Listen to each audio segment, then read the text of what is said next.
सलीम अल रूमी, ज्ञान की नगरी में। किस्त 1। बगदाद की दहलीज पर। धूल से भरी सड़क पर एक मुसाफिर घोड़े पर सवार दूर अफक में फैली बगदाद की ऊंची ऊंची दीवारों को निहार रहा था। उसका नाम था सलीम अल रूमी, रोम बाइज़ेंटियम की धरती से आया एक युवा जो व्यापार की आड़ में ज्ञान, सत्य और उद्देश्य की खोज में निकला था। उसके कंधे पर एक चमड़े का थैला था जिसमें कुछ किताबें, एक पुराना नक्शा और एक खत था जो उसके पिता ने उसे दिया था, जिसमें लिखा था, बगदाद वो शहर है जहां इल्म जिंदा है और शायद वहां तेरा मुकद्दर भी। बगदाद सिर्फ एक शहर नहीं, ये 10वीं सदी की शुरुआत थी। अब्बासी खिलाफत अपने उतार के दौर में थी। बगदाद जो कभी सिर्फ ज्ञान का केंद्र था, अब सियासी खींचतान, दरबारी साजिशों और सत्ता की होड़ में उलझा हुआ था। मगर फिर भी ये शहर मदीनातुल सलाम कहलाता था, शांति का नगर कहलाता था। सलीम ने शहर में दाखिल होते ही महसूस किया कि ये वैसा नहीं जैसा उसने किताबों में पढ़ा था। यहाँ हर चेहरा दोहरा था, एक मुस्कुराहट, एक शक, एक किताब, एक खंजर। किताबों का बाजार और एक मुलाकात। शहर के बीचों बीच एक मशहूर इलाका था, सूक अल कुतुब, किताबों का बाजार। वहाँ पंक्तियों में किताबें, दियों की रोशनी और बहस करते उलेमा नजर आए। एक ऊंचे कद का, लंबी दाढ़ी वाला बुजुर्ग आदमी लोगों को भाषण दे रहा था। जब ज्ञान सियासत का गुलाम बन जाए तो वो अंधकार से बदतर होता है। सलीम ने कदम रोके। लोगों ने उस बुजुर्ग को शेख उमर अल मौसली कहकर पुकारा, जो कभी बैतुल हिकमा, हाउस ऑफ विजडम के प्रमुख विद्वानों में थे, लेकिन अब सत्ता से दूरी बनाए हुए थे। सलीम ने झुककर कहा, मैं केवल हक की तलाश में हूँ। शेख ने उसकी ओर देखा और मुस्कुराए। तो फिर बगदाद में तुम्हारा हर कदम सावधानी से उठाना होगा। यहाँ इल्म को नापा जाता है, सियासत की तराजू में। साजिश की परछाई। अगले दिन सलीम को एक ताजिर ने अपने घर बुलाया।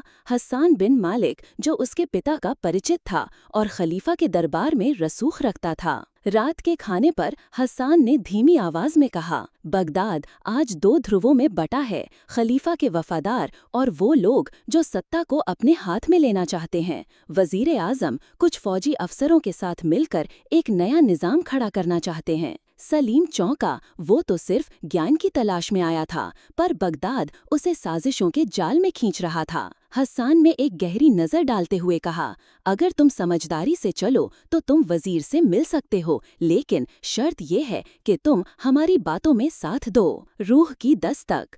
उसी रात सलीम को एक अजीब सपना आया। एक विशाल पुस्तकालय, एक टिमटिमाता हुआ दिया और एक नूरानी चेहरा जिसने कहा, ज्ञान अगर नीयत से खाली हो तो जहर बनता है और नीयत अगर जिक्र से खाली हो तो गुमराही। बगदाद में हर कदम सोच कर रखना, सालिक सच्चाई का राही। सलीम की आंखें खुलीं, दिल में कुछ जग चुका था, जैसे कोई गहरी पुकार उसे किसी अनदेखे रास्ते पर बुला रही हो। किस्त 2। साजिश का पर्दा। बगदाद में तीसरा दिन था और सलीम को अब तक यकीन नहीं हो रहा था कि वो कौन से दरवाजे खटखटा रहा है। हसन बिन मालिक की सिफारिश पर उसे खलीफा के दरबार के पास स्थित वजीर आजम की दीवान में बुलाया गया। ये जगह शाही तामझाम और सख्त पहरे के बीच एक अलहदा दुनिया थी। दरबार का पहला सामना। वजीर का नाम था अब्दुल मोनेम अल ताहिरी, एक सूखे चेहरे वाला, तीखी आंखों वाला शख्स जिसे लोग इज्जत और डर दोनों से याद करते थे। वजीर ने सलीम की तरफ देखा, जैसे वो किताबों की तरह उसे पढ़ना चाहता हो। रूम से आए हो? जी हाँ। और इल्म की तलाश में? हक की तलाश में जनाब।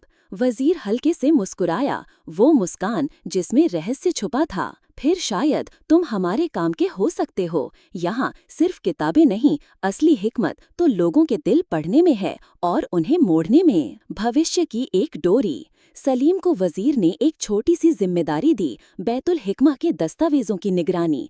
ऊपर से एक मामूली काम, लेकिन हकीकत में वो कुछ पुराने दस्तावेज छिपाने और कुछ नए घटक जोड़ने का हुक्म था, जिनमें लिखा था कि खलीफा अब कमजोर और अप्रासंगिक हो चुका है। सलीम समझ गया, ये एक प्रोपेगेंडा की शुरुआत थी जो दरबार में खलीफा के खिलाफ हवा बना सकती थी। उसी रात उसने शेख उमर से मुलाकात की और सारी बात कही। सूफी का इशारा।